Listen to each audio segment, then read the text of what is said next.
समर्थन इस तरह से है कि एक सकारात्मक काम होना है। तो हम सरकार से उम्मीद करते हैं और गुजारिश करते हैं कि आप ये अधिनियम लाए हैं संशोधन करके, तो इसमें ईमानदारी से, पारदर्शिता से वक्फ की जमीनों को बिना किसी लूट-पाट के वो समाज की दबे कुचले लोगों के लिए शेल्टर होम हो। समर्थन इस तरह से है कि एक सकारात्मक काम होना चाहिए। आज सरकार जो कदम उठा रही है, ये कदम बहुत पहले पिछली सरकारों और हमारे मजहबी लीडर और समाजी लीडर जो मुस्लिम हैं, उनको मुस्लिम समुदाय की का गरीबी और पिछड़ापन और दुर्बलता पे उनको पे नज़र होनी चाहिए, क्योंकि वक्फ की ज़मीन न दान की जाती है और न ही खरीदी और बेची जाती, क्योंकि वक्फ की ज़मीन शरई कानून के हिसाब से वो खुद दान कर देते हैं लोग।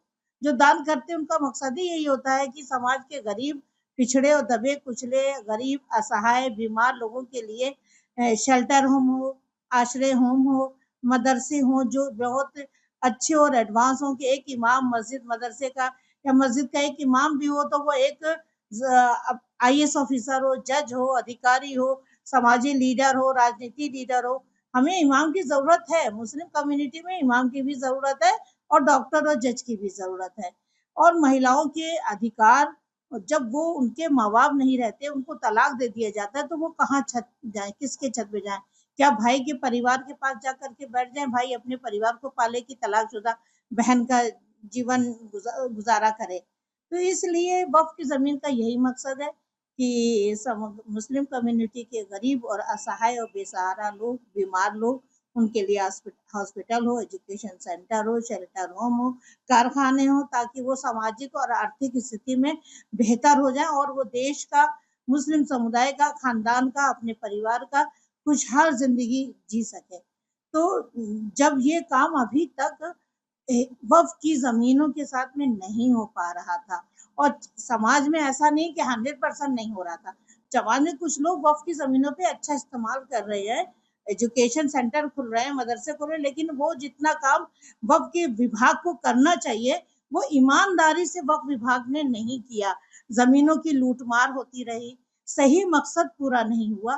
तो हम सरकार से उम्मीद करते हैं और गुजारिश करते हैं कि आप ये अधिनियम लाए हैं संशोधन करके, तो इसमें ईमानदारी से, पारदर्शिता से वक्फ की ज़मीनों को बिना किसी लूट-पाट के वो समाज की दबे कुचले लोगों के लिए शेल्टर होम हो, आश्रय होम हो, मदरसे हो, कारखाने हो, मदरसा मॉडर्नाइज़ हो, ताकि वहाँ से इमाम भी निकले और जज और आईएएस अधिकारी भी पढ़ के निकले और वो काम करें समाज का और उनकी आर्थिक स्थिति बढ़े। सच्चर कमेटी ने भी यही कहा था कि मुस्लिम समुदाय की हालत दलितों से भी बदतर है।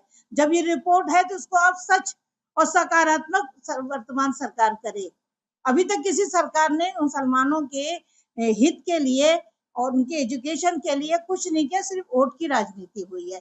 तो हम बीजेपी सरकार या वर्तमान सरकार से गुजारिश करते हैं कि आप अपने मकसद में पारदर्शिता और न्यायप्रिय तरीके से उन महिलाएं जो अधिकार वंचित है, न्याय वंचित थी, उन सबको वही कुछ मिले जो उनका हक बनता है और वक्फ की ज़मीन का देने का जो जायज़ मकसद था, वो मकसद पूरा हो जाए। इस बीच अगर बात किया जिस तरीके से ये बिल पेश हुआ है, तो इसके बाद कहीं न कहीं जो विपक्ष पार्टियों की बात की जाए, वो भी कहीं न कहीं विरोध में आए हैं, कुछ धर्मगुरुओं की बात की जाए, वो भी विरोध में आए हैं। तो अब तक क्या सोते रहे क्या? अब तक सोते रहे? भई उनके हाथ में इतने साल थे, 75 साल थे, 80 साल थे। क्या किया उन्हीं ने? सिर्फ ज़कात और खैरात के ही पैसे से वक्फ की ज़मीनों पे हॉस्पिटल और कारखाने खुल सकते थे। लेकिन किसी ने ही इतना वक्फ की ज़मीनों पे तवज्जो नहीं दिया। वक्फ के विभाग ही में लूट-मार मचती थी। अब हम वर्तमान सरकार से गुजारिश करते हैं कि पिछला जो कुछ भी नुकसान हुआ है, वक्फ की ज़मीनों के साथ अब लूट-मार ना होने पाए।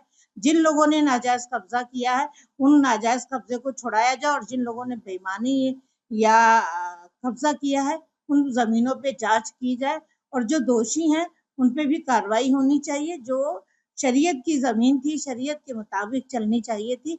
कि उसपे गरीबों का, असहाय लोगों का उसपे शेल्टर होम हो, कारखाने हो, एजुकेशन सेंटर हो, उसमें ताकि समाज की मुस्लिम गरीब तबका वो भी सामाजिक और आर्थिक और शैक्षिक तरीके से विकास करे और देश का भी विकास हो और मुस्लिम कम्युनिटी में भी खुशहाली आए।